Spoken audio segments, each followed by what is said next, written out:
Welcome to the Real Comic Heroes Podcast.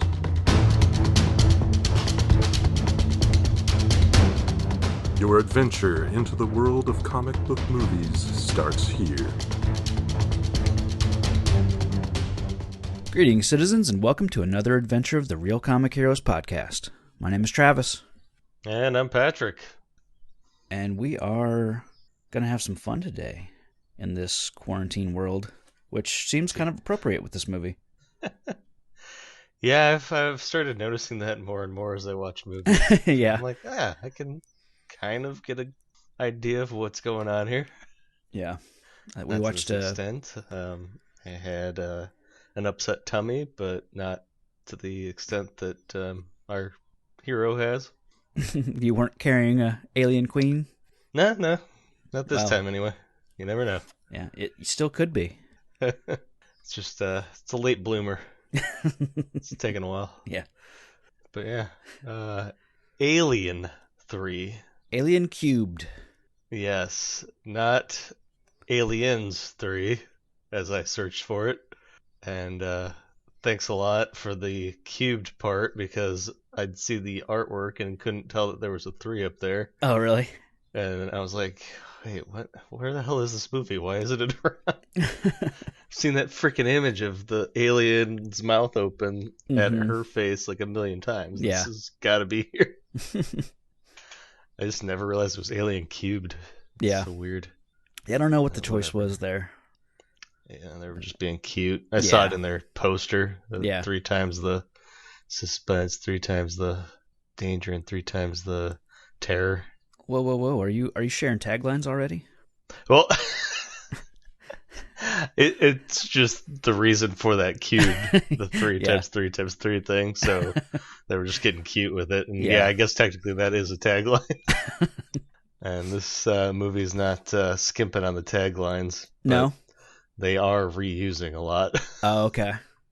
It's one of those where it's like a tweak to it, you know? Okay.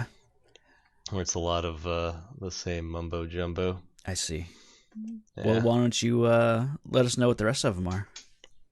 Oh, really? You think you deserve taglines, sir?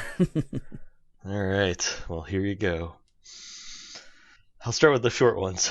We've got It's Back. That's it. That's it? It's back. Okay. Yeah. I guess it's a playoff of They're Here. I don't know. Yeah. And then The Bitch is Back. Ah. Start Running Again.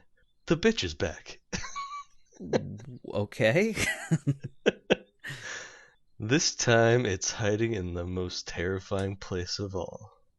Inside Ripley. In the back of a Volkswagen? Guy's got an MO. That's what just popped into mind. I don't know why. I haven't watched that movie in freaking Mallrats in like, I don't know, 12 years probably. Yeah. All right. Let's see. We also have Our Worst Fears Have Come True.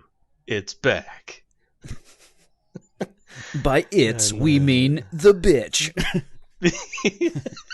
Yes. I'm surprised that's not this next one, honestly. All right. And then I did this one, the 3 times one.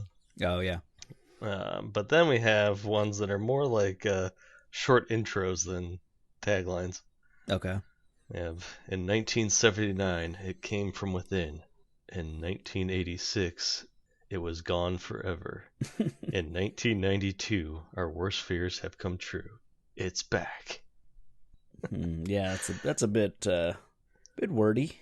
And another wordy one. In 1979, we discovered in space no one can hear you scream. In 1992, we will discover on Earth everyone can hear you scream. Because the company knows everything. And that's it. And basically we get the bitch back, and what else is the common phrase here? It's. Yeah. So, it's the back bitch. That's the back bitch. Over on the Real Comic Heroes League of Citizens Facebook group, I threw out just a quick post yesterday asking just for thoughts what some of our listeners kind of thought about the movie. Eric Nash says, the director is one of the best, if not the best of the past 20 plus years. You probably won't be covering any of his other movies, and that's sad. Yeah, I know Eric's a big fan of David Fincher. Yeah. I think especially Zodiac, I think is one of his favorite movies. And unless David Fincher ends up directing some kind of comic book movie down the road, I don't think we'll have anything else of his on our list. There was like chatter around that, like before Christopher Nolan did his Batman trilogy. I think Fincher was kind of one of those names that got thrown around a lot for Batman. Him and Darren Aronofsky and a couple other people. So we almost could have had a David Fincher Batman, franchise, but obviously that never happened. So yeah. Yeah. Then we have Ozzy Ray says, I believe this was the first Alien movie I'd seen start to finish when I was a kid. For that, I'll always have a biased opinion. I like this movie. When I got older and the internet happened, I learned that this was not a fan favorite in the series. It's even hated by many. I don't get the hate. I hear and see the problems, but I don't ride the hate train for this. Solid trilogy. Now Resurrection, I hate. So, that's... Meanwhile, there's a kid that grew up with that being his first movie. Oh. He'll not understand the hate. It's a vicious cycle we're caught in. Yeah. Every Alien movie is someone's first Alien movie. That's right. Unfortunately, that is the case. Yeah, as I watched this, and when I was like wrapping up my notes, I thought, as a franchise, the Alien franchise is pretty solid. Compared to like the Terminator franchise, which has two amazing movies and then really varied results, So it's almost like I never really thought about it before, but I think like Alien might be the better, franchise. But you don't think about it because the Terminator has like such solid move. I mean, so does this, but I don't know. It's weird. Like, yeah, I think it's because they've hosed themselves in, after this movie. Yeah. Where, as you said, Resurrection has tainted a lot of people. Yeah. Plus, you got the AVP stuff. Right. Yeah. Yeah, it sort of became almost a joke of sorts at one point. But yeah, as far as a first three, as far as a trilogy goes, yeah, I think it's up there with like Back to the Future and Indiana Jones and stuff. Yeah. Although I know a lot of people hate the second Indiana Jones, but sure, still did well. So yeah, take that, internet. Let's get into this one. Dude, this one, we'll get into it. I don't know. I don't know how I feel about this movie. Okay, yeah. It may require that I take a minute and then come back to it at a later date. I don't know. Yeah. Well, maybe we'll. It could be one of those. Yeah. We'll work some stuff out, and we'll see how you feel at the end of it. Yeah, I think it's going to be one where I don't really know where I feel until we talk about it. Sure.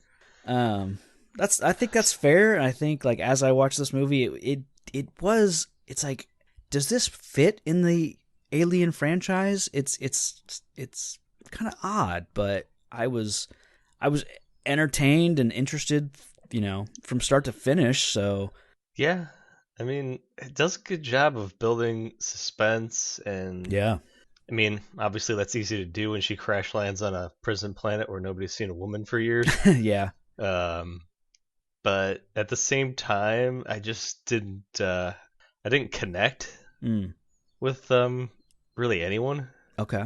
You didn't relate with a prison planet, a bunch of people who were convicted felons and rapists and murderers.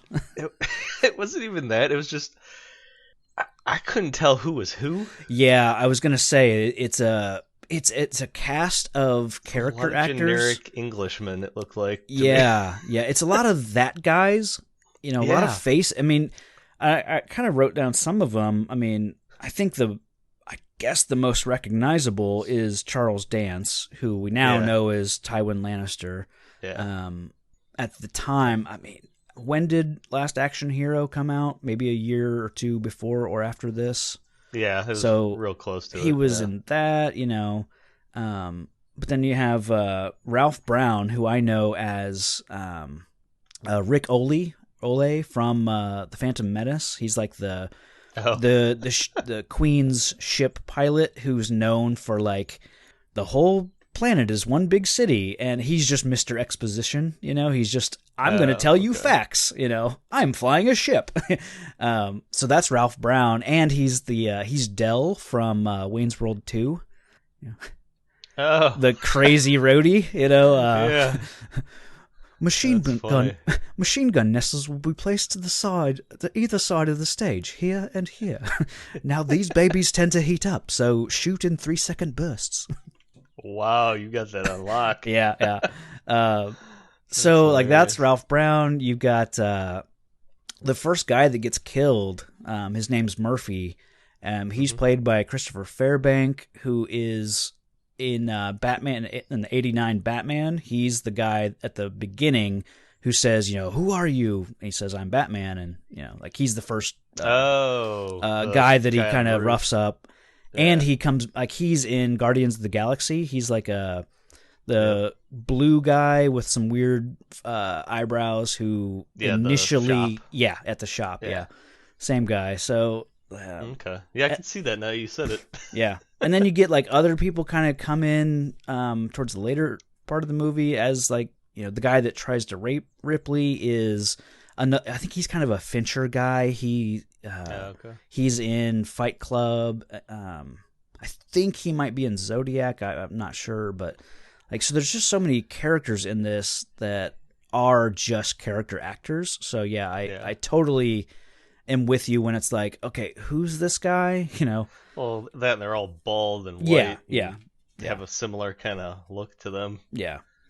I guess the guy that the crazy one that no one really likes, the Gallic, he's a doctor. He was the Doctor Who from the TV movie that they made like in the 90s. Gotcha. Yeah, so I know there's that guy was what is his name? I can never say his last name. It's Pete Postlethwaite or whatever. Yeah, Postlethwaite, yeah. You've like seen him in a million things because like I saw his face. I'm like, why do I know you? Yeah. And he's I like look it up. Jurassic Park 3 and that's what I do. Or 2, Lost World. Yeah, it was like Lost World or something. Yeah, Romeo and Juliet, I think. Yeah. I did a lot of that in this movie. Mm-hmm. I was like, wait, who is that? Yeah. But yeah, I just like when people started, getting off left and right, I just was like, okay. Yeah. I mean, maybe it's supposed to be that way because it's a bunch of prisoners and you're not supposed to. Sure.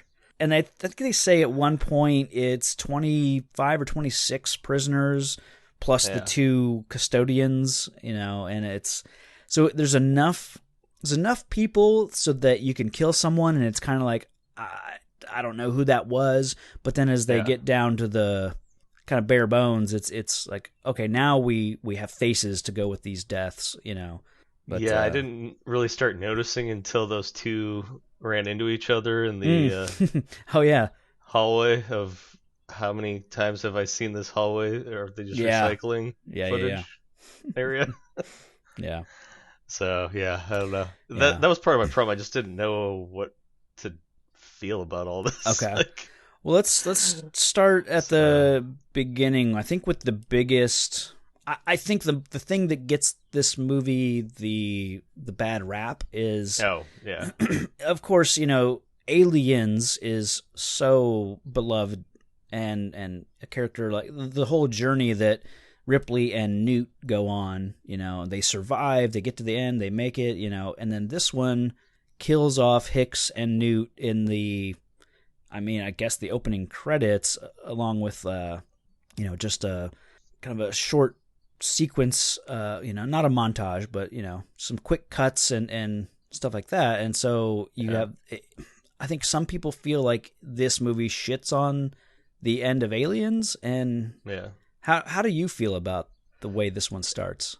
And it is weird that it starts with immediately killing everyone that was left from the previous movie, Yeah, especially when the previous movie was all about saving that little girl. yeah, And I think that's where most of the anger comes from. yeah. Um, it is. It kind of goes to what you said earlier. It feels like it's just okay. That was that, but this is this movie. Okay, So that's kind of how I felt. Like once I started it's watching very this, abrupt. yeah, yeah.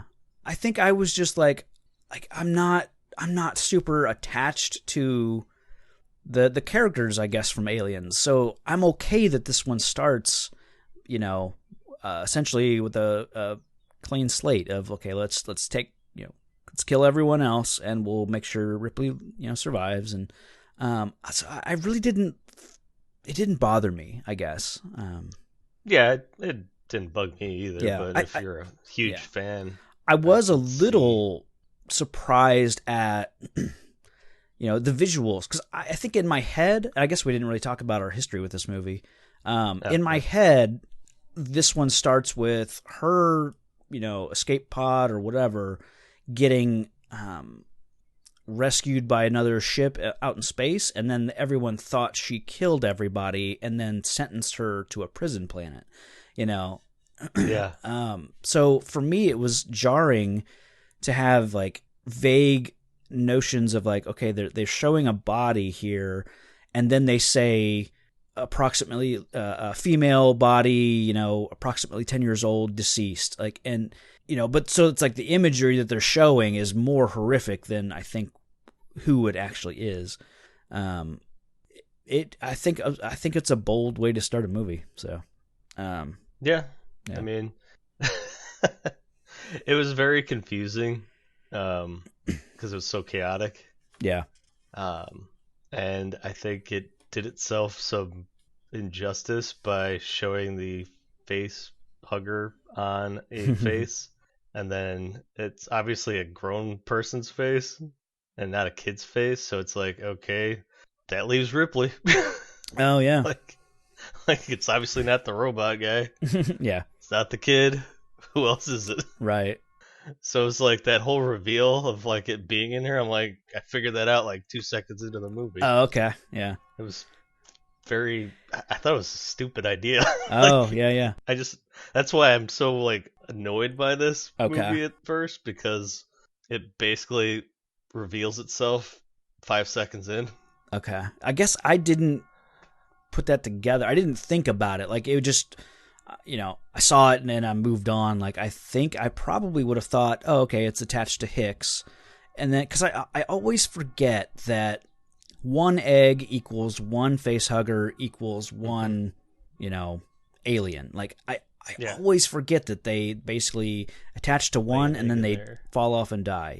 Yeah, So yeah, I guess it obviously, yeah, it would be Ripley that it's attached to. So yeah. It was just you like know, I don't know. It annoyed me okay, because I haven't seen this movie in forever, and I was like, oh yeah, of course that wouldn't. Okay, so jumping ahead a little bit, we see yeah. the alien gets birthed out of the ox.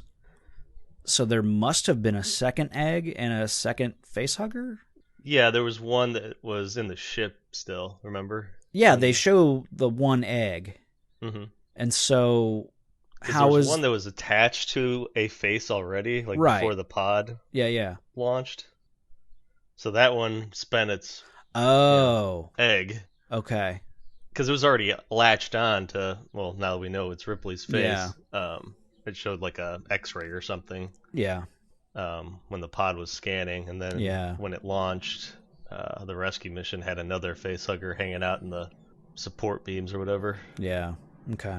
So I I don't think know. that I think just in the kind of quick cut montage opening, they only show one egg. So I think I was Oh, confused okay. as to where the second one came from. But I mean, I'll go with Gotcha. it. Yeah, no, I didn't even I didn't even count the eggs. I just Yeah, remembered seeing the face hugger on. I'm like, okay, there's one alien, yeah, but I don't know. I did have a question though. yeah. Based on that, um, do we think that the alien, uh, I don't know whether it was the face hugger portion phase or the release of the egg. Is that how Ripley survived? Like, does it strengthen its host to... I couldn't remember if it had any kind of ability like that to sort of alter its host to make it more survivable. No, I think that just gets luck? I think that one's just going to get chalked up to luck. Because they kept bringing up how was she the only one to survive, so I just thought maybe that was what they were trying to get at. Although I think the alien, for some reason in that kind of opening sequence, I felt like the alien killed the other two, but no, I guess it didn't. I don't know. Now I need to rewatch this. Yeah, because the one drowned and the other one got impaled by a beam. So, yeah, I think for some reason because it leads you to understand that something happens on the ship. There's some acid, blood, and there's some fire, and all that like starts happening. Maybe Bishop was pretty messed up already. I don't know. I think I just, as I'm watching it, I just assume that there was a bit of some chaos on the escape pod, and that they were kind of killed by the alien then, and then it lands in the ocean, and I don't know. But no, not. Yeah, because I know they did the autopsy on Newt, so they would have found something. Because all they found was that burn on the outside, which could have been from the crash and the alien getting hurt, I guess. But it does show like that.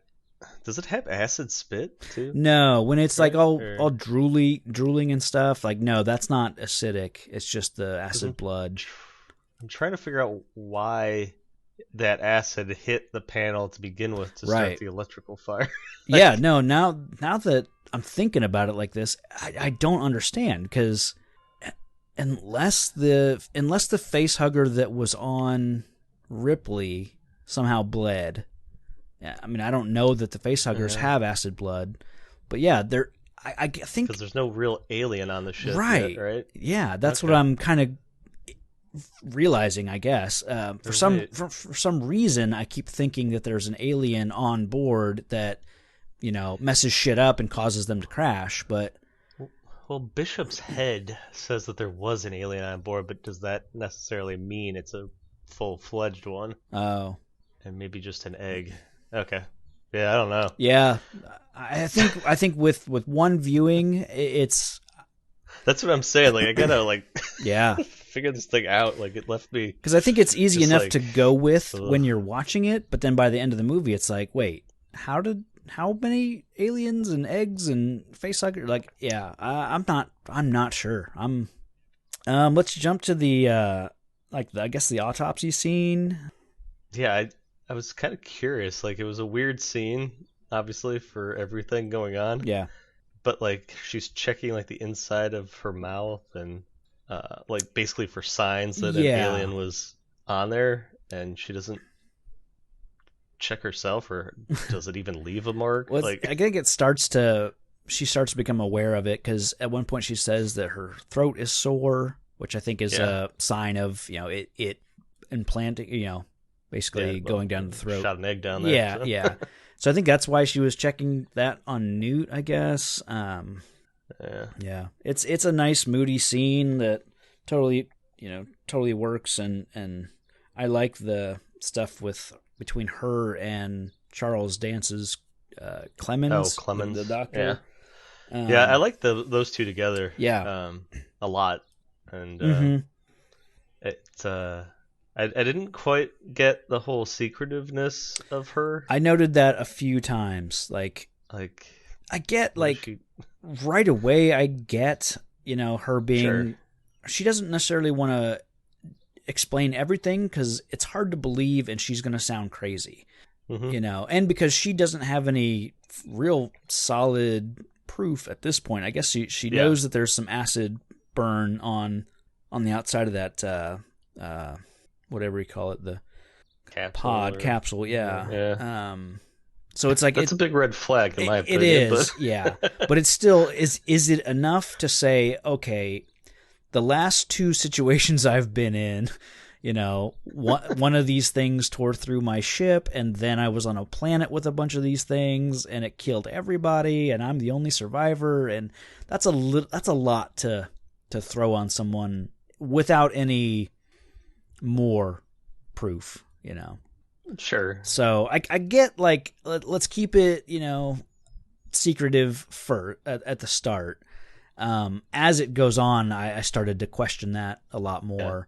Yeah. And I thought, like, once we were kind of dealing with Clemens, the doctor, and I started to suspect, like, 'cause she's asking, why he's here, and he's being secretive as well. And so I'm thinking, okay, he's the most dangerous person here. He's gonna be the big threat.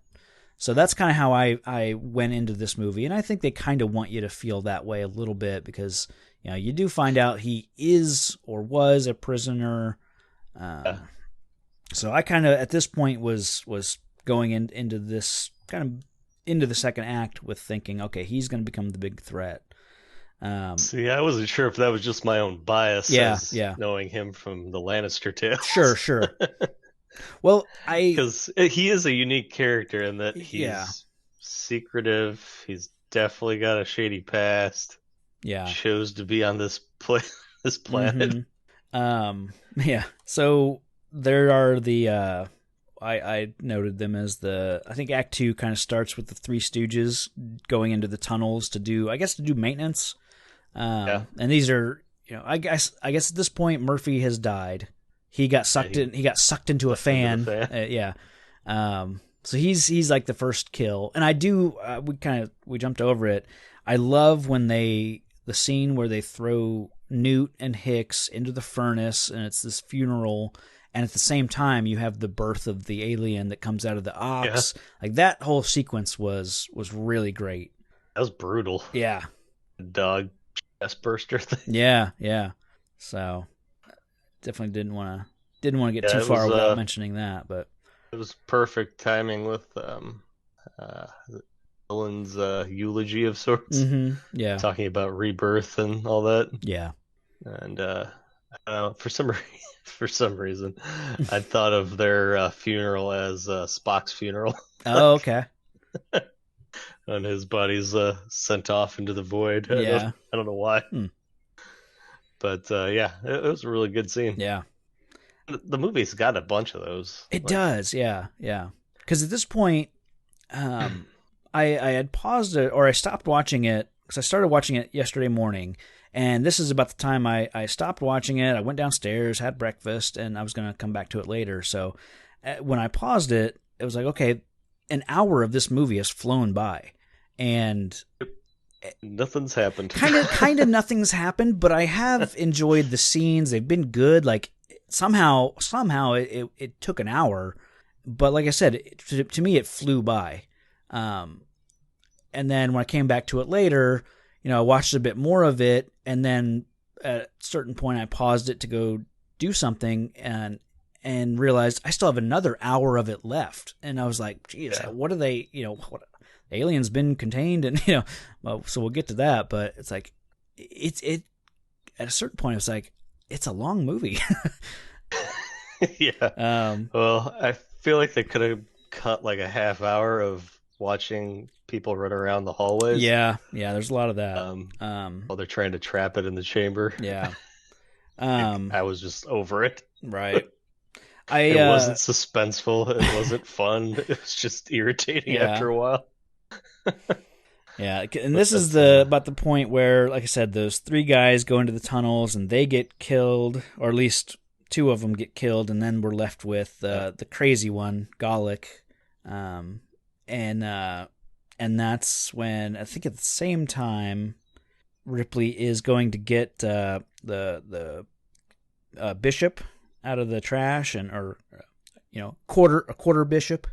It's about it's all that's left of him, and and he kind of tells her everything that we already know, but it's her learning it for the first time, so they don't spend too much time on that. Well, I mean, it was well done. Yeah, I liked it, like the weird face puppeteering. Yeah, yeah.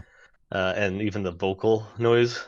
Mhm. I was impressed with it. I was surprised that they used the puppet the entire time. I kept waiting for them to do what they've done before with Ash in the first movie, and like you start with a puppet and then you cut and then you go back and it's now the actor. But there was enough of the face or head that was Yeah. missing, so I was like, how are they going to do that? But they ended up using the puppet the entire time, and yeah, I think it worked. Because at a certain point, if you had an android, that is what it is. It's skin over a bunch of servos and all that stuff. So it makes sense that it would look like that. Yeah. So yeah, And that's where he does mention that there was an alien on board, but yeah, I guess that could have meant an egg, not necessarily a full-fledged yeah, xenomorph or whatever. right. But yeah, Hmm. trying to think. Oh, it was before this where they try to get Ripley. Yeah, Um, the couple guys try to rape her. Is that what you mean? yeah, Yeah. Uh, it made me think of Mad Max, Okay. first one. Yeah. The guy that throws Oh, his yeah. sunglasses on before he's gonna do Yeah. his thing, Yeah. Yeah. or goggles. So I was like, okay, this is very Mad Maxy. Right. Right. Right. And I was like, okay, thank you, somebody. Yeah. She gets saved by Dylan, who kind of becomes Yeah. the one. He's like the religious leader, and And oddly, I didn't trust him right away. yeah, I couldn't I thought remember. he was gonna be that zealot guy that like controls everything, Yeah. but not in a good way. Yeah. Uh, but he ends up being okay, I guess. Yeah. Yeah. Kind of one of I don't the know. good guys, basically. I questioned his motive or his decision at the end, but Mm. like sacrificing himself and letting her go. Sure. Sure. I was like, wait, why are we doing this? Yeah. Let's see. This is about the time where she finally does share some information with the superintendent and tells him what's Yep. going on. But I had to question, like, I would have assumed that Clemens was also in the room with them. Like, seemed like he would have been a good person to have that information as well. So again, it's like, why aren't you telling Clemens? And so I still thought it was trying to build him up as Clemens up as the bad guy. Yeah, So and she still, but they meet again in the hospital ward or whatever, yeah, and she still doesn't say anything. I know, and he's like about to give her this cocktail that he's mixing together, and Yeah. that just seems sinister. We get his story, but Mm-hmm.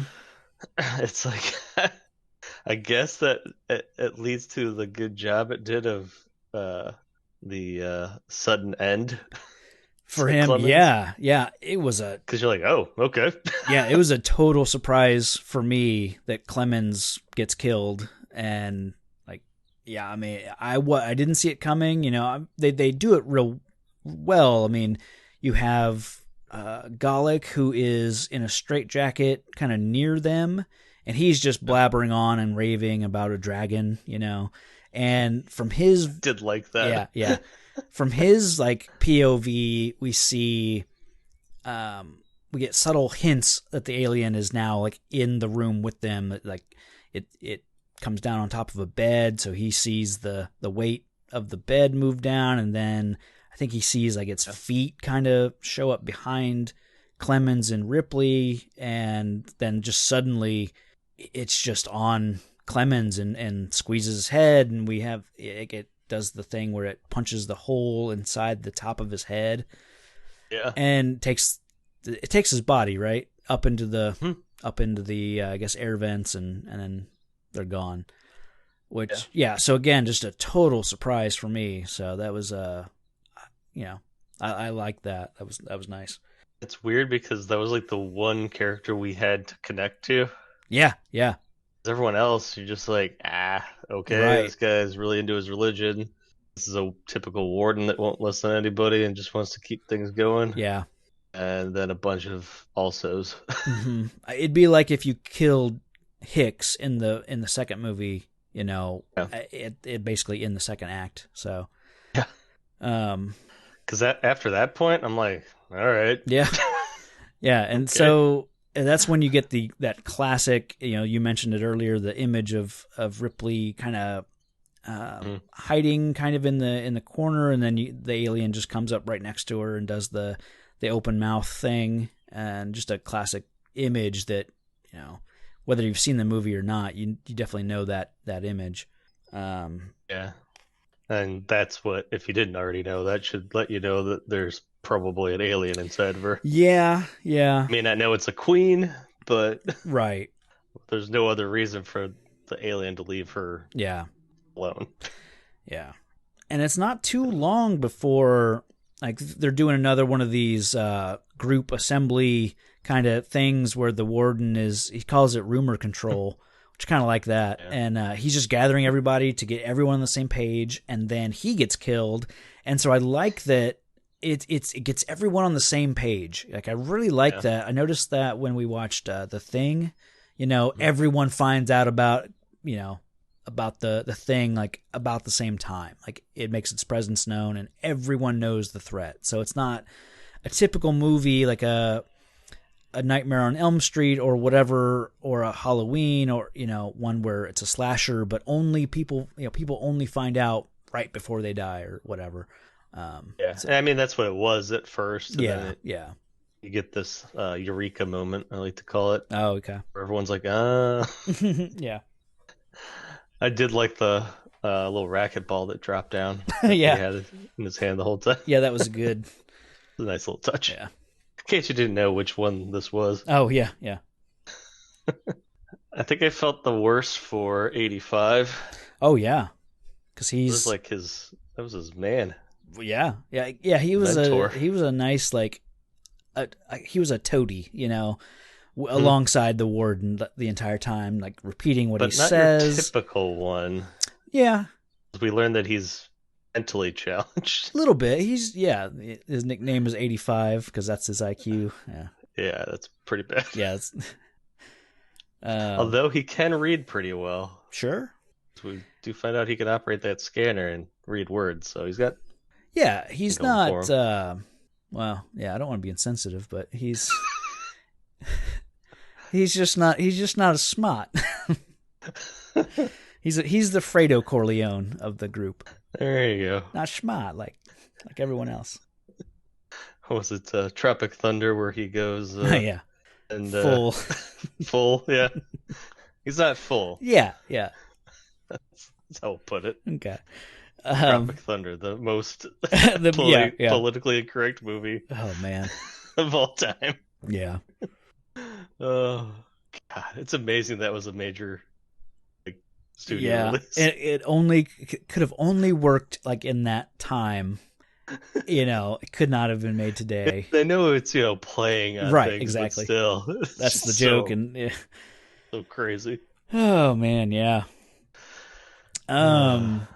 We get the kind of the leadership. Yeah, they get they question why shouldn't Ripley be the leader, because she's actually has a rank, so it's a little bit of like it's nice she's an that officer. Yeah, and she finally gets a chance to show those leadership qualities that she has, and kind of does I think a good job of getting everyone prepared to set up a trap and do something. Yeah. Considering the resources available. Yeah, because the first movie, she was just one of, a bunch of random crew members, and she just happened to kind of be the one that survived. The second movie, she knew a lot, of course, but she was able to rely on the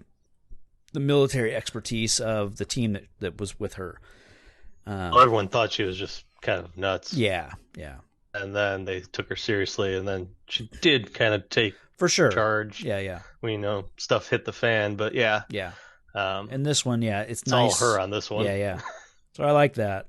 I did think it was convenient that while we do kind of get a montage of them preparing this elaborate, because it's all tunnels and just a maze of tunnels, and they of course have no weapons, but they do have a bunch of flammable fuel of some kind that they're this Yeah. I was really vague on. Like they're painting It was the in a halls. toxic waste area. Well, that's where they're gonna put and it. then- The idea is to burn it out basically, and force it to go into this toxic waste chamber Amber, yeah. that they say has never been used. Like it's built. It was built to hold toxic waste, but it's empty. Yeah. So I don't know if what they're painting the halls and the floors and the walls with this flammable liquid. You know, I don't think that is the toxic waste. Like I think it's just fuel oil or something like that. Yeah, otherwise they'd be dead already. Yeah. I thought it was nice and convenient that no one gets killed during that whole process. So it's when we need a montage of people doing things and preparing, there's no threat, until like the very end of the montage, the perfect moment, of course. Well, that's how the montage got interrupted. It could have gone on for another 20 minutes. Right. But we do have that moment where he almost drops it. Yeah. Nice little setup, and I like that they show the xenomorph like over his shoulder, so we know it's coming, of course. Yeah, and and then you get this sequence of the fire that starts, and it's like all their planning kind of goes to shit because they didn't. Of course, it didn't start when they were intending it to, so they kind of have to make do with what they get, and you get a lot of people get killed during this. Some of them just get killed by fire, some get killed by the alien. I honestly didn't quite understand the plan because I thought the alien was really smart and could probably smell something like that horrible. I don't know, and would likely be spying on them the whole time. That's what I thought, like, but I don't know. I'm always really unsure. Super intelligent because it goes up against the Predator eventually. Yeah, and it's see, taking out multiple units of people. I don't know. Yeah, see, I think and she even later on compares the alien to a lion. Like it's, and that makes sense to me. Like to me, it's the alien or the xenomorph is an animal, not like the Predator. The Predator is a thinking, hunter. It's for all intents and purposes, it's more human than the xenomorph is. The xenomorph just acts on instinct. It's like to me it's just more... even still though, animals sense smell. And, like I'm sure that stuff had to have a horrendous smell to it. Yeah, I don't know how much that would necessarily bother an alien. Like to me, I don't know. We don't see nostrils on it, so it may not. Sense of smell may not be a big deal for aliens. It's got some weird sense because it senses the queen. Yeah. Then Ripley. Yeah. So maybe I just figured it had a sense of smell just because it's supposed to be this perfect Predator. Yeah, but it's also like it's never encountered this, so why would it think this is... It's in and among this facility, so it's smelling all sorts of things, so why would it necessarily realize it's a trap? I guess is what never... Gotcha. I don't know. I just pictured that stuff like burning your eyes instantly. Oh, yeah. Yeah, but that's... this thing can survive, Yeah. all kinds of like toxins, I think, and and what was it? A bath of molten. Yeah. Whatever the heck it Lead. was. Lead. Yeah. Okay. Yeah. So, this is... I did want to point out a few times now in the movie so far we've had this the score that like instantly I knew, like, listening to this movie and hearing the score, I felt like I was watching Batman Forever because it's scored by the same person, Elliot Goldenthal, and it just uses very, very similar these big bombastic, trombones and trumpets and horns, and so at a few points, and that's a movie like I've watched, a lot as a kid, and so that score of that movie is kind of, very familiar to me. So hearing this score, it sounds very heroic at times, and it felt so weird. So I just wanted to point that out. Especially during this scene with like the fire that's happening. There's just a lot of like those big I don't think I noticed. big moments that like I said, just felt familiar, but in a weird way because it didn't seem like that should be the score for an Alien movie. So I also noticed like here's where we get, we've seen the Alien now a few times. For the most part, it's been practical models kind of up close. But this, during the fire sequence, we get I guess it's an animated. I don't know if they use computer animation or if they did traditional animation on top of film. Like, I'm not sure how they did the Alien, but what do you? I'd assume computers by now. Yeah, I still just don't know. Like, at what point? We're in 92, and of course they've used computer animation for like the Terminator that we just talked about, or so I know it's starting to become available. I just wasn't sure if this movie had the budget for computer effects like that. But it definitely looks like an early CGI character. Yeah. I wrote down a part in the hallway sequence that was just comical. Yeah. For the most part, I thought it was horrible CGI, basically. Yeah, it's just okay. I think it's probably fine for the time, but it definitely feels dated now. It doesn't really. The practical effects work so well in Aliens. When you have a bunch of them, and they're able to convey like that they can move fast, and here I don't think a physical model would have worked over the scenes of it, like running down a hallway and stuff like that. So I was fine with having a POV point of view from the aliens' point of view. Yeah, to convey speed and movement.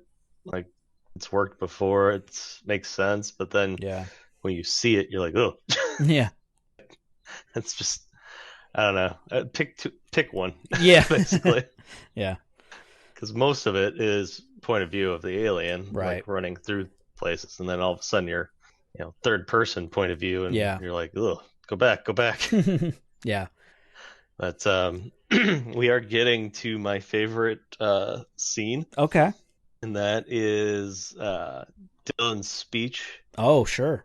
After the fires wiped out at least 10 people, I want to say. Yeah. Well, and the threat has been neutralized. We've got the Junior, who was the guy that was trying to rape Ripley. He, made the hero sacrifice and let the alien come to him inside this toxic waste chamber. And, right before they sealed the doors and everything. So at this point, it's threat has been neutralized. Yeah. And then this is where I think I paused it, and it's like there's still an hour of this movie left. Like, what what are we doing here? That's funny because I didn't even realize they got the alien into where they meant to. Oh, okay. They still are acting like it's out there. Oh. No. Yeah, they got it contained. The whole speech, he's like, you can sit here and like either die on your feet or die on your knees.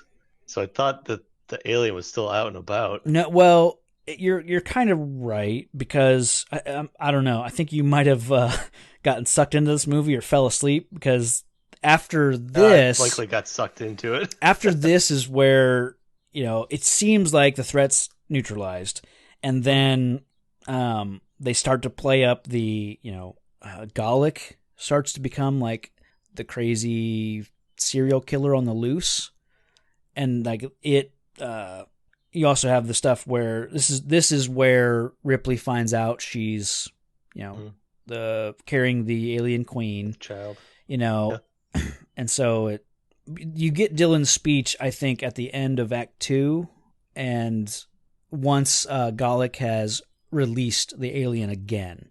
So we kind of go on this little diversion of the alien is trapped. I have totally missed that. Okay. I did not see any release of the alien. So Gallic, he gets released from the the hospital ward, right? The one guy cuts his or lets him out of the straitjacket, and then he knocks that guy out, and then goes up to the guard who is stationed at the toxic waste chamber, and Galek like slits his throat and lets the alien out. What? I did not see any of that. Maybe I watched a director's cut. I don't know. Maybe I have a different. Where did you watch it? It was just on Xfinity. Okay. HBO. Because my version that I watched was 2.5 hours long. That's the other thing I was trying to. I don't remember it being that long. Oh, wow. We watched different movies. We did, because I didn't get that scene. Okay, so what happens?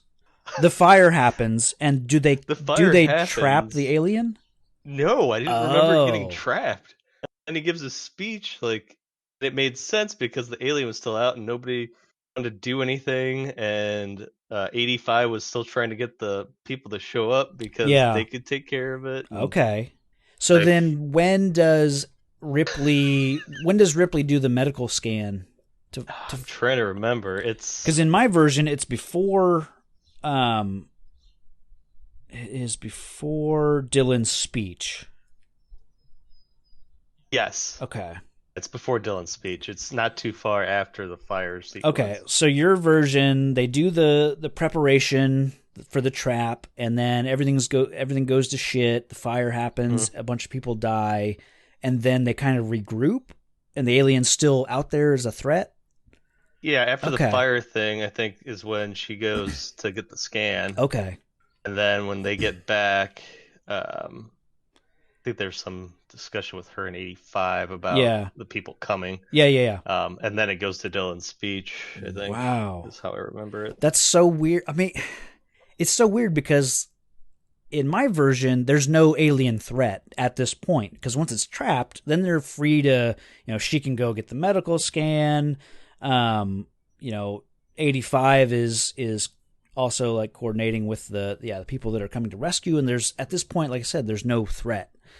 But as the audience, we're seeing Galek like walking around. He's being creepy and knocks the one guy out. The guy that ends up like being the only survivor.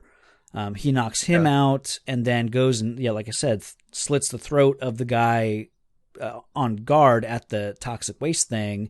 And then he stands there and is like, now what do you want me to do? And is talking to the alien as if it's like his master. And then it's real weird because it's just pitch black inside. You can't see inside the chamber. And it just runs towards Galek, and you're never sure if it kills him or if it lets him live. And of course the alien would have no reason to not kill him. So I assume it kills Galek, but you're left in this vague, like, you never know what happens. And it sounds like in your version, you just never see Galek again. Yeah. And he's this, just an unaccounted for person. So I thought he died in the melee in the hospital. That's so weird. Like, I guess in my version, he's been in a straitjacket in the hospital the entire time until, like I said, that guy releases him. Okay. Unless I totally missed it, but that would be a big chunk that I... No, yeah. It sounds like we have just different versions. So, and I think I probably borrowed this. The version I have is a DVD that I ripped onto my computer years ago because I think I borrowed all these movies, all the Alien movies from the library, and like I've just had it, this whole time. So I've never really watched it. So that's funny that I guess we have different versions. Yeah, no, I'm going to have to go back and look, because if that's the case, maybe I went to like the bathroom and forgot to pause. That's funny. Yeah, because my version was 2 hours and 25 minutes, somewhere around there. So I'd be curious. I'd be curious to know what your runtime comes in at, because it would make sense. Because as I was watching it, I felt like, okay, this whole serial killer threat really could be taken out, and that's why. So, like I said, when I click on my version in iTunes, it gives you the little synopsis of the movie, and it says like Ripley has to face down a serial killer while an alien, is loose on this prison planet or something like that. So that's why I went into the movie thinking Charles Dance is going to be the serial killer. And, so I was surprised that he gets killed. But then there's still an hour left of this movie with some parts of it, with Gallic being this serial killer that's on the loose.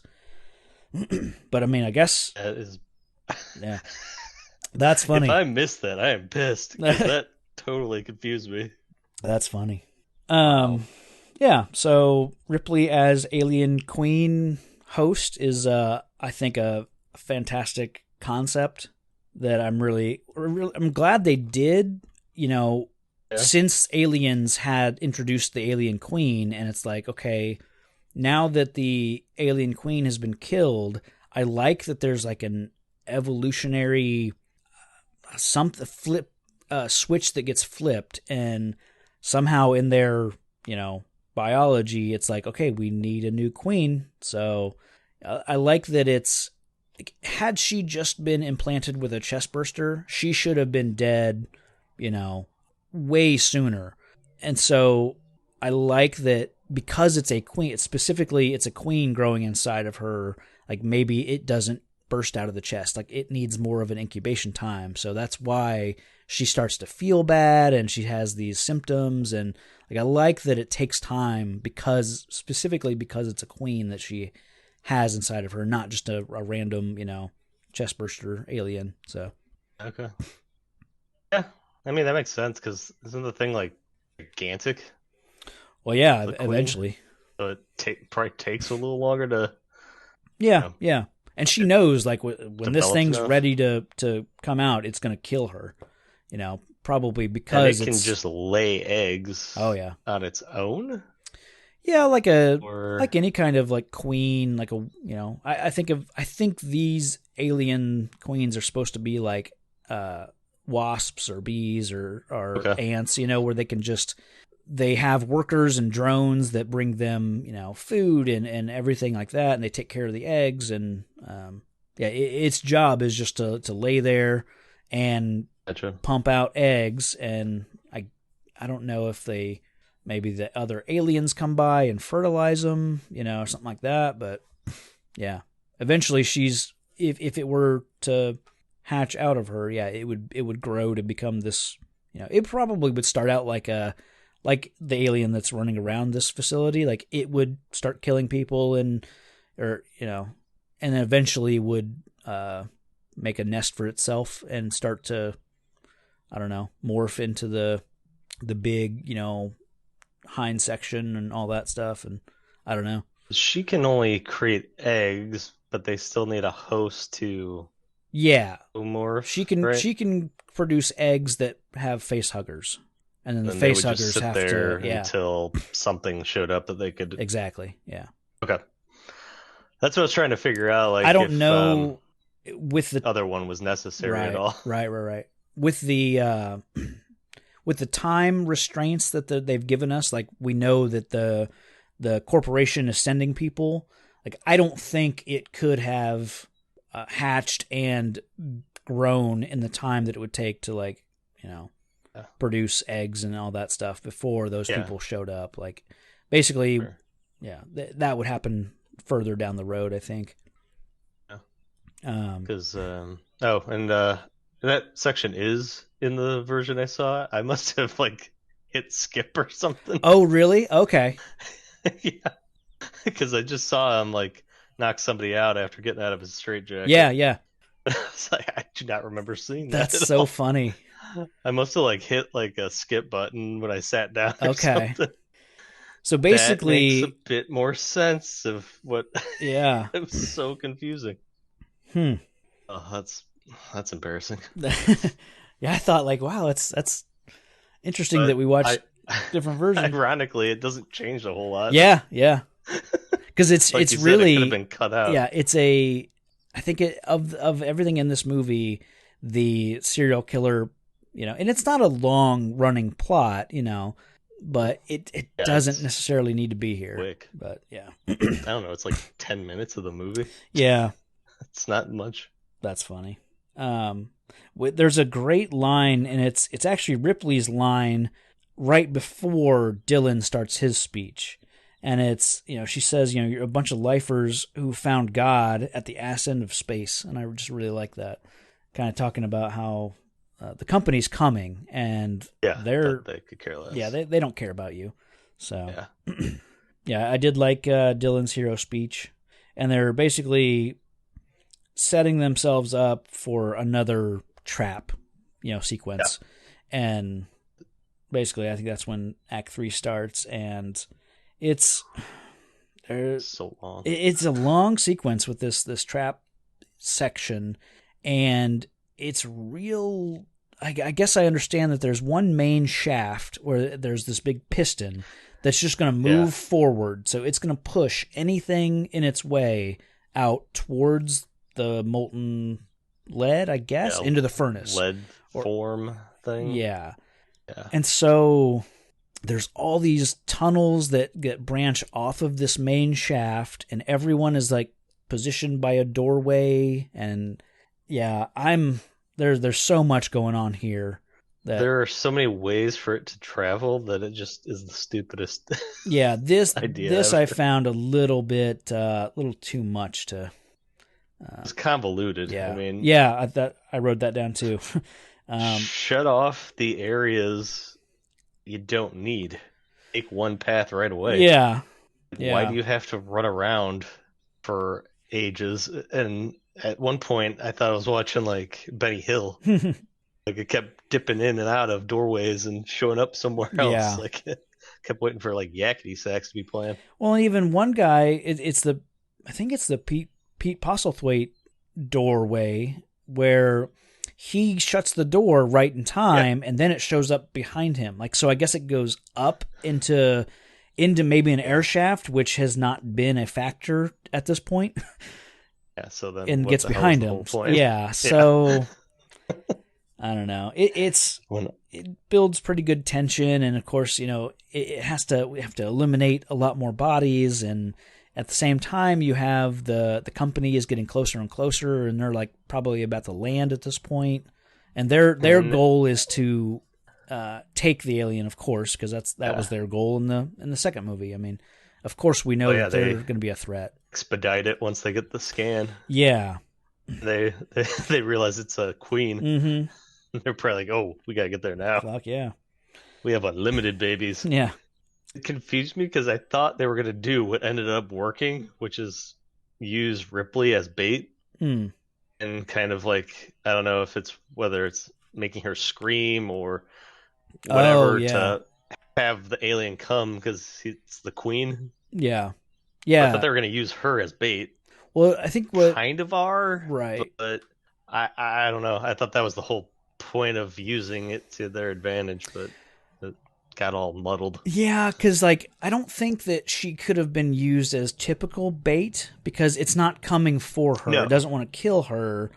It only works like putting her in danger. Yeah, it only worked when something, the plan goes to shit, and then there's conflict between Dylan and Ripley where one of them just pulls her away. Yeah, like he's trying to. I'm confused as far as like what they were disagreeing on, but he wanted to save her for some reason. Yeah, like either I think she was all about just kicking its ass. Okay. So she was like, kill me and I guess forget about the creature, and he was like rather trying to save her, and in doing so has to physically grab her, which makes her scream, and then the alien sees that as, oh no, someone's trying to hurt our queen, which ends up working as the bait, All works out. Yeah. So yeah, I agree that the whole section is a little like there's so much going on, and but I don't know. And I was like, okay, I don't even know where we're at in this plan. It's like the same hallway over and over again.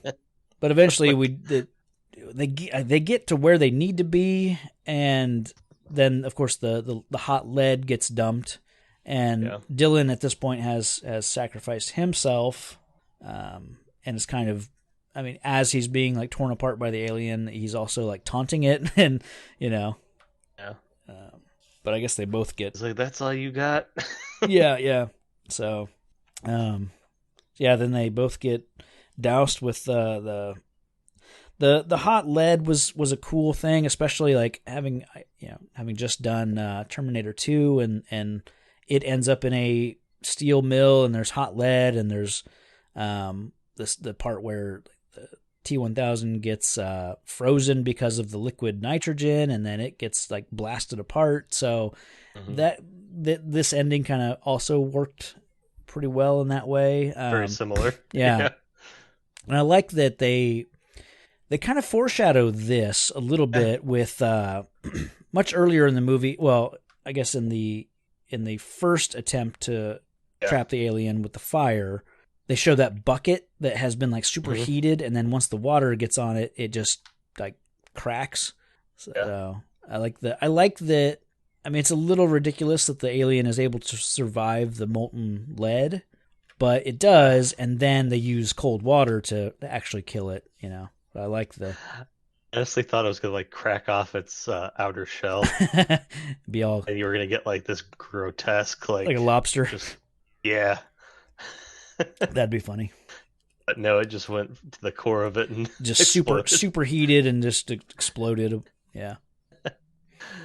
Because I honestly thought it was just the shell of the alien that was protecting it, so I thought that would have just gone. Yeah. And then it would be, easily killed or something. Right. It didn't have its armor. That would have been cool too, but shattered. Yeah. Shadoobie. Of course, it'd be hard to deal with then because it'd be basically a bag of acid. Yeah, that is true. So, gross. Yeah.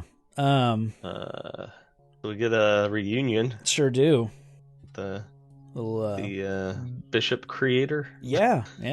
I don't know what his name is. I'm sure it's 'cause I know it's the Wayland-Yutani Corporation, but I don't get this. Maybe he's Wayland. I don't know. Oh, yeah. But yeah, he's like the face of this company, which happens to be the same face as Bishop. So, because in IMDb he's listed as Bishop 2. Yeah, like they don't even list him as the other guy. Yeah, that's weird. But on what planet does he think that she's gonna believe him? Right. Like it's just like you show up with all these scientists, obvious scientists. Yeah. And you're saying we're here to kill it? So why did you bring scientists? Right. In well, hazmat suits? I don't. It's so like half-assed. And yeah. We got to wrap this up because they kind of present it as. I didn't get like scientists as much as like these guys are doctors and they're going to do the surgery and get it out of you, So it's more of like a 20 doctors. Yeah. I don't know. Well, they were prepared for anything because once they were on the way, it's not like they changed, Yeah, but like I felt like there was like 3 or 4 actual soldiers and then like 20 doctors or whatever. Yeah. Like it's just I don't know. It was weird that they were playing that angle. Oh yeah. Why didn't they just knock her out? Well, I didn't get why the what's his name? His name's Morse. He's like the lone prison survivor. Like, why didn't they just kill him? Like they show at the end that they're taking him, prisoner or taking him away. Maybe they want to debrief him and get some information. But at the same time, like, why would you leave any survivors? Because, there's kind of the standoff between Ripley and Bishop, and she makes the ultimate sacrifice, and which is what I thought she should have done earlier when she was confronting Dylan and saying, I need you to kill me. I thought, why doesn't she just throw herself in the furnace? But she does say like, I can't do it myself, or which sounds like a Terminator thing where it's like can't self-terminate. But yeah, I mean, just that scene where Ripley does sacrifice herself and to kill the alien queen, I thought was really well done. It's you kind of see it coming, of course, but it's impressive that they just finish the character off like that. So I wrote that it was oddly touching scene with her Yeah. holding her baby queen to her body like that. It was weird. I was like, "Aw." What do you Just because mean? it's trying to escape as she's falling. Oh, see, well, when she falls, like her arms, she's more like in a Christ-like position when their arms out. No, she holds on to the. She's got a hand on the chestburster queen What? that's trying to jump out of her. What? Are you kidding me? That's not what like in my version. Yeah, she just steps up to the diving board and just falls backwards with her arms stretched out Yep. like a. Then once the chestburster comes out, she puts her hand there. She not? I must have missed that. I don't know. I didn't see that. You did see the chestburster, right? No. Are you freaking kidding? No. Let me. Okay, I need to see. Maybe I was looking away and writing notes, but what I saw was her falling into the furnace and with her arms stretched out. Maybe she tucks her arms in like towards her chest or something, but if they showed a chest burster, it wasn't like a close up. Yeah, it was. Oh my god! Holy shit! What is going on? This is unprecedented. I'm pulling it up. I'm gonna see what. Do we have like internet issues or something? Yeah, we're talking about two different things. Alien 3. I'm watching the scene right now, Okay. so I gotta. Unless I had like some hallucinogens that caused this, I don't know. Because I literally wrote down kind of a touching scene holding the alien baby to her. All right, she's falling back, Christ-like you said. Okay, I'm watching it. It senses the heat at some point here. Okay, so I'm watching her. She's doing the back dive into the furnace. What the? I think Xfinity has changed. I swear to God, that thing pops out. Okay. No, I mean I'm watching it now, and it's just her falling into the furnace. No, arms stretched out. No freaking way. Now the version I'm seeing is not the version I saw last night. Okay. Or the night before. Okay, I know what's happened. What? You had a dream last night. I swear I might have. That she had I wrote it down in my notes. That's weird. I'm freaking out right now. Okay, let me do a little. Doing a search. Yeah. There's got to be something. Yes, it's there. Original ending. Oh. Oh, thank God. Alien 3 theatrical ending. I'm pulling it up on YouTube. She's holding that chest burster. Turn the volume down here. That was a long, drawn-out scene when I watched it. So I'm wondering if that serial killer thing wasn't in my section either. Okay. Oh, you're right. Okay, she's falling back. It's more of a close-up on her now. Oh, shit. Yeah, it bursts out of her. So I don't know what. I must have watched the different version. Maybe you had an option of like, which version do you want to watch when you started, and you just hit like, oh, wow, yeah. It totally bursts out of her chest, and she holds it. Yeah. Yeah. Wow. So I don't think I did see the serial killer scene. Okay. And you didn't see this scene. Like, that's so bizarre. This is freaking weird. Huh. Maybe I didn't watch it on Xfinity. I don't know what I watched it on then.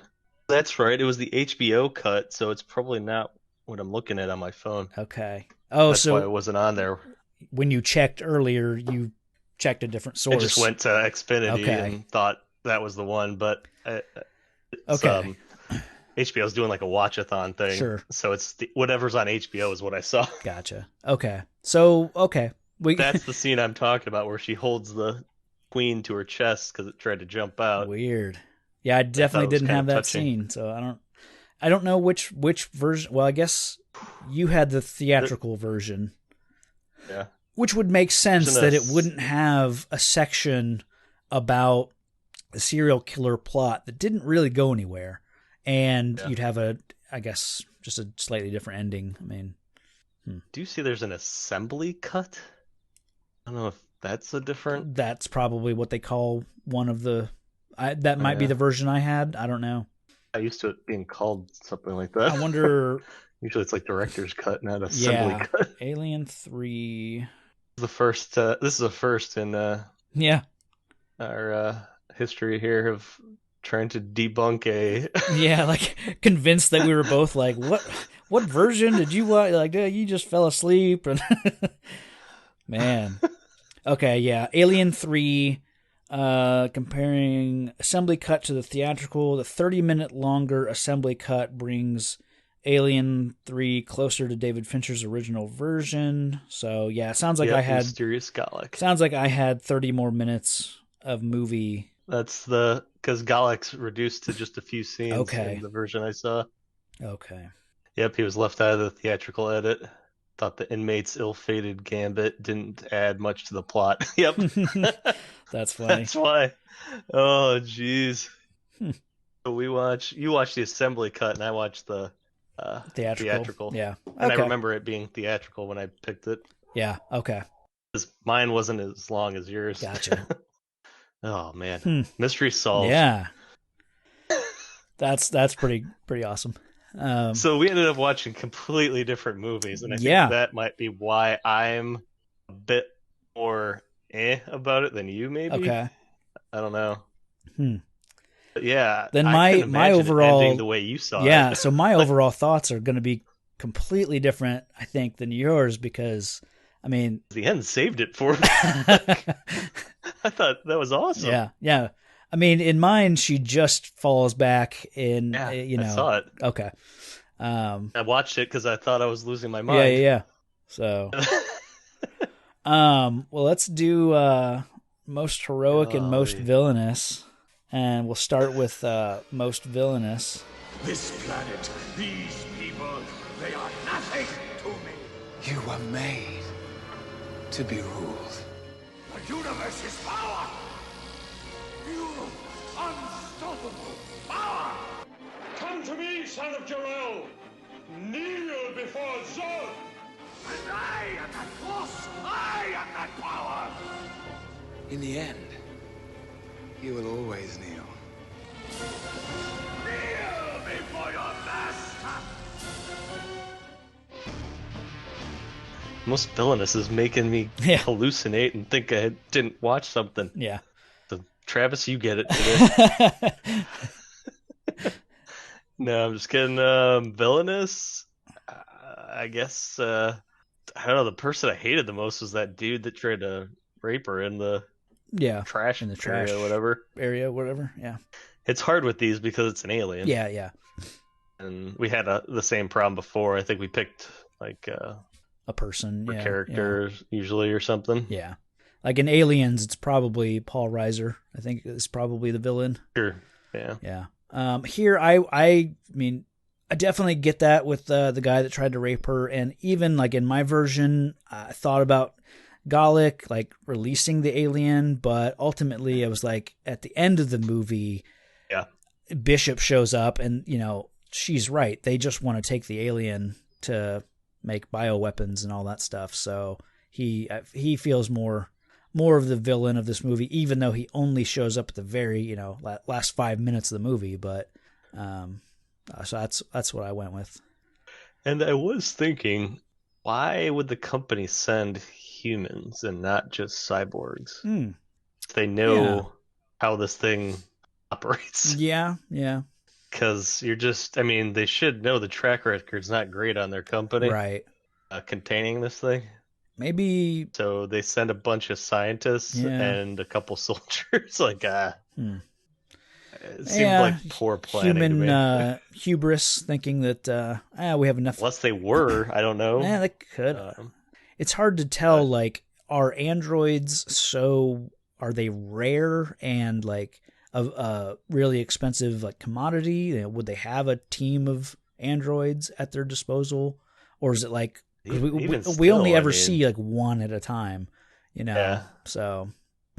But there's like all these different models and stuff they talk about, so figured that they were somewhat available, and this is the company that makes them. I don't know.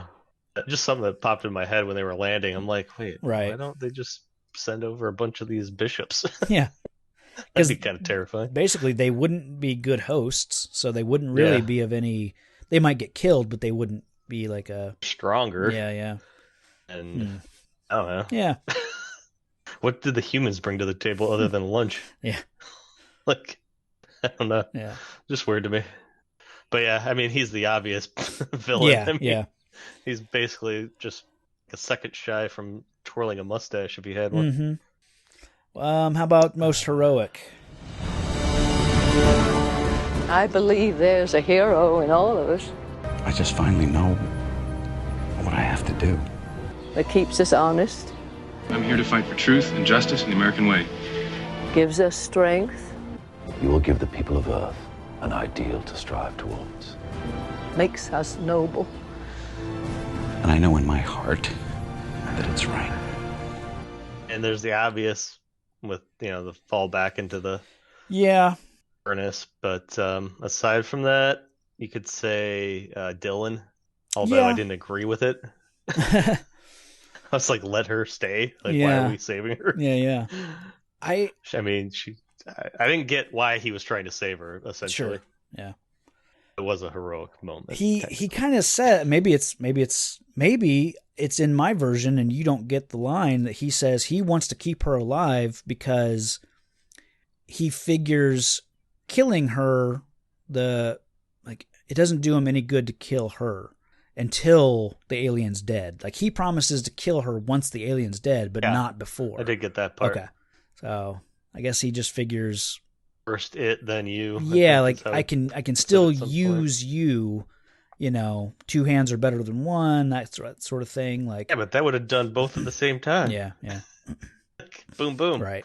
Well, little did we know it wouldn't kill it. Yeah, but yeah. Worked out, but still. Yeah. I'd have to put that as a E-rated heroic moment aside from the obvious one. I mean, yeah, the obvious one is her sacrificing herself at the end. Yeah. The first one for me was the guy, I think his name was Junior. The guy that tried to rape her is the one that sacrificed himself in your cut. In my cut, I mean, he's a piece of shit person that tried to rape her, but he kind of didn't have to sacrifice himself, because they were trying to tell him like, get out of there, and he was basically saying like, just shut the doors, telling them, because he was kind of between the alien and the exit. I mean, not that he could have done much to stop it, but, so. Oh my gosh.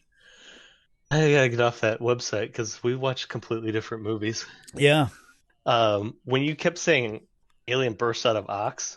Oh, yeah. I thought that was the name of the dog. Oh, there's a dog in this movie? Gets it in my version. I didn't know there was a dog. Yeah, the guy that got swept up into the a fan. Yeah. A dog. I thought you were calling it ox because that was his name, but the dog is what the chest burster comes out of. Really? It's brutal, like during that speech for the funeral. Huh.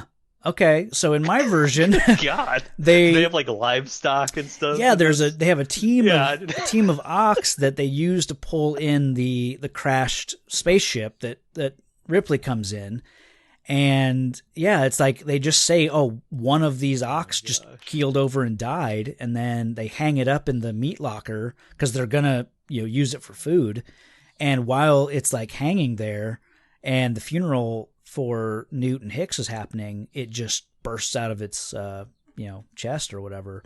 That's so weird because it's like they hang up the ox to, I guess, to bleed out or whatever, and at the same time, like the cart that they're using to pull the ox in on, one of the guys, it might be Murphy, picks up the husk of the face hugger and says, "What's this?" And he's like, "I don't know." So he just tosses it aside. So you get like... I just get a dog going into the ship, like sniffing around. It's the same dog that was there when they found them. I did not have a dog in my cut, so I have no idea at all. Oh my God. Yeah, it was there at the beginning where they go into the pod, like Clemens goes in, the dog's barking. Huh. And the face hugger, peeks out a little later. Oh. But the dog goes back in at some point when it's back at the base, and obviously gets attacked by it because its face is all gnarled up. Gotcha. He sees it and is like, "What? Who attacked you? Who did this?" And then eventually it bursts out of the dog. Okay. Jeez.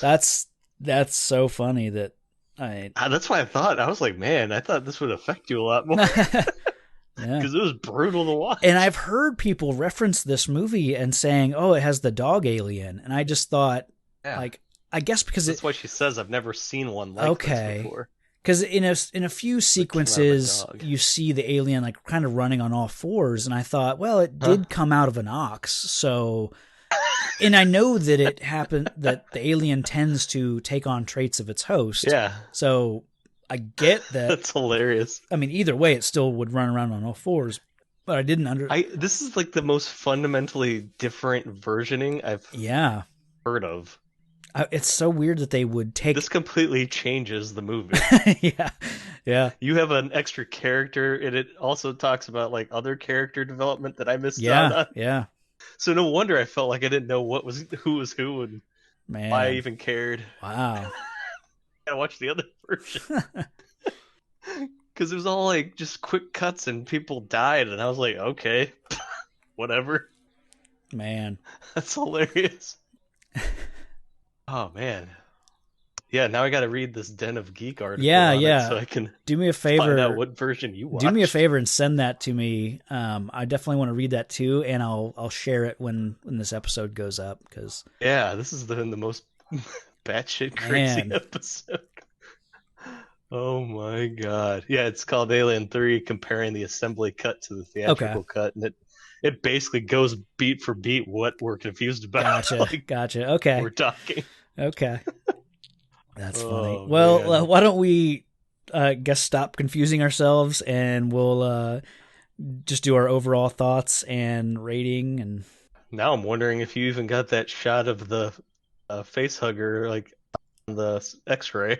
I may not have, because when you said that, I was like, I think I just kind of nodded and agreed, and like I don't know if I got that or not. That's so weird. All right. It's weird that they're so different. Yeah. Yeah, because I mean, I'll give mine was like an hour and like I don't know 40 something minutes maybe. Okay. I want to say. Yeah. I had 30 more minutes. Sounds like that makes sense then. Man. All right. So overall thoughts on each version of the movie. Yeah. So because I had, the longer movie, it had this, it paid a lot more attention to the characters and the serial killer aspect of it. And at a certain point, I started thinking it feels like I'm watching Silence of the Lambs, where it'd be like, watching Silence of the Lambs if Clarice were trapped like with Hannibal Lecter in the, insane asylum or whatever. And the rest of the inmates had to go on a hunt for Buffalo Bill, who was also in there with them. So it had that like serious quality about the movie that makes this one so much different than the previous one. I mean, I guess this one's closest to the first movie, where it's more suspense and more of a thriller that way. I mean, it's nothing like the second movie, because the second one is just an action movie. And I like that this franchise now kind of does different things with each movie. First one is more of just a almost a suspense horror movie. And the second one is just all out action. And then this one is more cerebral and a little more art housey, a little more, like I said, Silence of the Lambs, I think I don't know what year that came out, but it felt like as I was watching it that was a big influence on this. And that's just, it obviously makes for a completely different movie, especially if you cut all that out and, but I mean, that all being said, like I don't think this is a bad movie, and I think this movie gets a bad reputation for I think because it starts out very controversially killing Newt in the not even really in a like almost off screen, So that's a bold choice, but I think to do this movie, I think you kind of need to start that way. It needs to start a little more bleak, and you don't want a 10-year-old kid running around on a prison planet, And Hicks would be he'd be all right in the situation, but he would have been like, he'd neutralized a lot of the threats, that are there, I mean, I think as a follow-up to Aliens, it falls a little short, but it definitely kept me interested and I think entertained throughout. I mean, I did enjoy watching this movie. The first, like I said, that first hour flew by and I was sucked in and really entertained. The kind of the middle does drag a little bit, but that's because I had, basically 30 more minutes of story that doesn't really matter that much. I mean, I don't need, all the stuff with Gallic and setting him up as a threat only to really kind of kill him before the third act anyways. So overall, I mean, I think I'm at a 3. I did enjoy it, but I'm not going to seek this one out much. I would watch it along if I was going to marathon the franchise. I definitely wouldn't mind watching this one again. I'd be really interested to see the theatrical cut just to see what that feels like as a movie without all the extra stuff. Like that would be interesting. So what about you? Where are you at? I can tell you how it feels. It feels like you don't know any of the characters and they're all just a bunch of red shirts. So I can help you there. Yeah. And that's kind of what I started talking about, whereas I didn't really care about anyone, and maybe it's because I didn't get all the story. Yeah, I think I had more character development with a lot of these characters. Yeah. Did you have the mess hall, like the dining room scene? When I have it where she shows up. Yeah. And says a few words, but that's about it. Okay. It's not very long. Yeah. I was just curious of that. It is kind of funny that they talk about keeping her isolated, but she never is. Yeah. Not exactly the best detail on her. But I did get that where it's like, Dylan's basically trying to scare her away from everyone. Okay. Yeah. Probably for her own safety. Yeah. I think that was my problem, is that there wasn't much stake in it. Like, okay, yeah. At the end, basically you're rooting for everyone to die. Yeah. So it's weird from that point of view. Yeah. Because if anyone survives, there's a chance there's going to be another alien. Right. The only tension you really have is the timing of the team showing up to collect the sample, more for whatever. And honestly, throughout that whole hallway sequence, I was just like, yeah. It wasn't suspenseful. The best suspense was probably early on when you're not getting to see the alien that much, right. Like those Three Stooges. Yeah. There's a good couple sequences there that got me. After seeing the alien run, it became funny. Yeah. It kept my attention. Yeah. I'd probably like to see it again just to make sure I got it all. Right. Especially now that I know there's another version with even more. That might help clear up some confusion I had. But I think we would still be super confused with the how many aliens and eggs and how does this movie start with one alien, Yeah. So I think that's still a logistical issue. Yeah. But I mean, it'd be a good background movie after I've had a chance to figure it out. Yeah. Because it's got some good scenes here and there. But I mean, I'd probably put it as a 3 too. It's middle of the road. Okay. For a third film in a franchise, it's not bad, but yeah, as a standalone, I don't think I'd really like it much. Yeah. Right on. And that's kind of what it's trying to be, is a standalone to a certain extent. Yeah, I think because of the change in tone, and it's definitely a David Fincher movie, and I think he does a good job. I think it's a good looking movie. It's has a lot of like artistic, quality to it, like slow artsy shots, Yeah, I guess I just didn't care about anybody on there. Yeah. And I mean, it's a prison planet, so I'm probably not supposed to. Yeah. But Yeah. usually there's at least, I guess Dylan's the closest you come to finding that diamond in the rough or whatever you want to call it. Yeah. It's like he's done horrible things, but he's not a total worthless piece. Yeah. Yeah.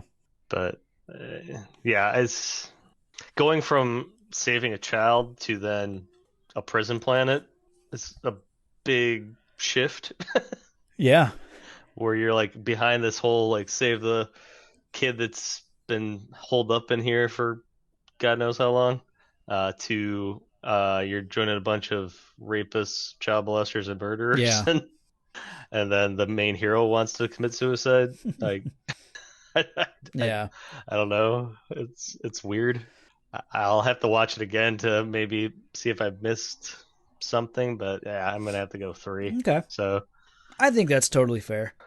But yeah, I'm interested now in watching your version. Likewise. Just to see.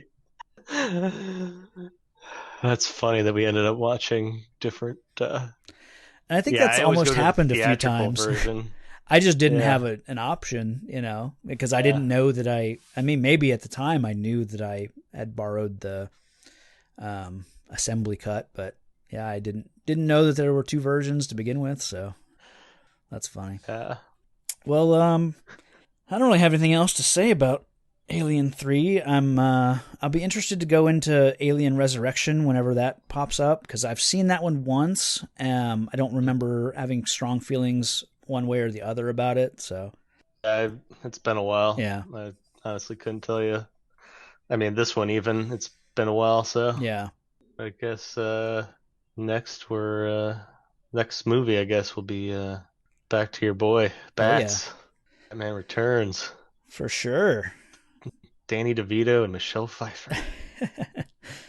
It's just. Definitely looking forward to that one. I will say, as far as the Penguin character goes, I've been utterly confused with all the versions of Chester Copperpot or whatever his name is. Yeah. I think that's the guy from Goonies, but Oswald Cobblepot. Copperpot. Okay. I knew I had the last name right at least. Close. Cobblepot. Yeah. Oh, I wasn't even close. Okay, perfect. Close. I always get thrown off because sometimes he's a normal human being, and then other times he's a grotesque penguin hybrid human. I was thinking about that the other day when I thought about the fact that we had this one coming up, and yeah, I think this was probably my first real impression of the Penguin, and I just always never understood that Tim Burton made the character a grotesque penguin man, and he wasn't always like had the little flipper hands and the like I had seen the 60s Batman TV show and movie, but I mean, not enough to know that guy didn't have flipper hands, Oh, really? Yeah, I mean, that stuff's like the number of fingers on his hands doesn't really set in, I didn't know for the longest time that Tim Burton made a character choice to make him kind of a freak, so yeah. That's awesome. Yeah, so definitely looking forward to going into that one. I don't know if we'll do anything in between this episode and Batman Returns, but either way, Batman Returns is our next movie, so I don't really have anything else. Yeah, enjoy the confusion on this one, everyone. Yes, please. Yeah, I'd definitely like to know if anyone else was confused by 2 versions, which one you've seen, that sort of thing, so. Well, the good news is, if no matter what you watched, we got you covered. Yeah, that's true. We just didn't figure that out until, I don't know, an hour and change into the movie. Well, at one point, I was questioning my sanity and freaking out a bit. So, yeah, nothing like a little existential crisis to get an episode hopping. Right. Yeah. Well, I think that's a good place to stop and say that, nope. Nope. I'm just ending it there. We're done.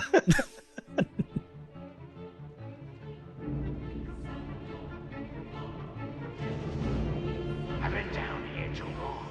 It's time From the sewers of Gotham, a new villain emerges.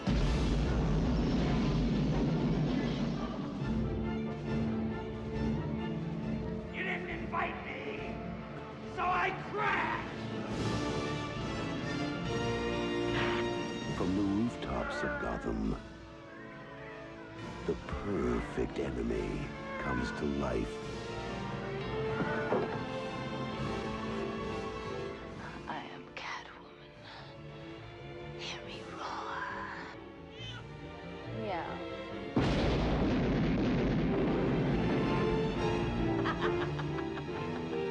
And the only one who can save this city is a creature of the night. Hey, stud. I thought we had something together. We do.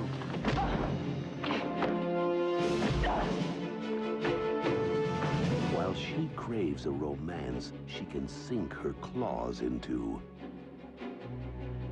You're catnip to a girl like me. he plots a foul reign of destruction. My dear penguins, thanks to Batman, the time has come to punish all of Gotham!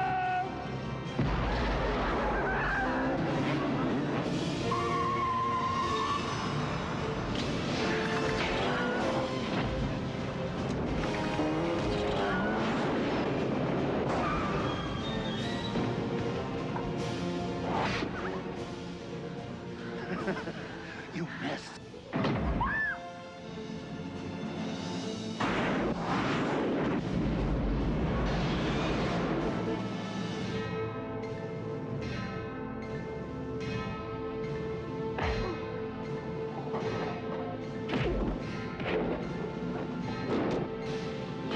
Above Gotham looms its greatest hero.